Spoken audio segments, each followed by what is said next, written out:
नमस्कार। आजकल हम बात कर रहे थे महाजनपदों के विषय में।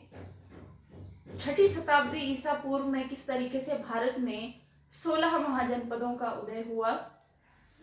महाजनपद काल में भारत में 3 प्रकार की शासन व्यवस्थाएं प्रचलन में थी। राजतंत्रात्मक शासन व्यवस्था, गणतंत्रात्मक शासन व्यवस्था एवं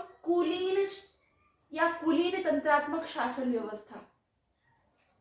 तो सबसे पहले बात करते हैं कि राजतंत्रात्मक शासन व्यवस्था क्या थी।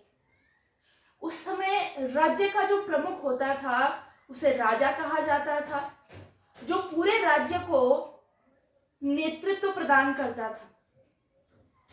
सभी जो 16 महाजनपद हैं उनमें से कुछ महाजनपदों जैसे कि अंग, मगध, काशी, कौशल, वत्स, चेदी, कुरु, पांचाल, अश्मक, गांधार और कंबोज में राजतंत्रात्मक शासन व्यवस्था थी। लेकिन यहाँ के जो राजा थे वो निरंकुश नहीं थे, प्रजाहितवादी थे। इसी प्रकार से गणतंत्रात्मक शासन व्यवस्था क्या थी? तो गणतंत्रात्मक शासन व्यवस्था के अंतर्गत राज्य का कोई एक व्यक्ति शासन न करके बल्कि प्रजा के द्वारा शासन किया जाता था। और यहाँ पर जो गण शब्द है ये संघ शब्द का पर्यायवाची शब्द है। अर्थात महाजनपद काल में कुछ जनपदों में बहुत सारे राज्यों को मिलाकर के एक संघ बना होता था और संघ के द्वारा शासन किया जाता था। हमें बौद्ध ग्रंथों में वज्जी संघ का उल्लेख मिलता है और कहा जाता है कि इस वज्जी संघ में कुल 8 राज्य सम्मिलित थे।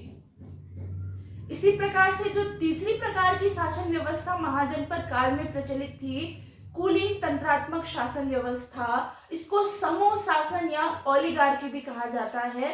अर्थात किसी एक व्यक्ति द्वारा शासन न करके समूह के द्वारा शासन, या फिर कोई ऐसा उस समय का ऐसा वर्ग जो कुलीन हो, समाज में सबसे अमीर हो, तो उस कुलीन परिवार के द्वारा जब राज्य का शासन किया जाता था तो वो कहलाता था कुलीन तंत्रात्मक शासन। और इसके उदाहरण है जैसे वैशाली के लिच्छवी, अर्थात जो लिच्छवी कुल के लोग थे उनके द्वारा वैशाली पर राज्य किया गया।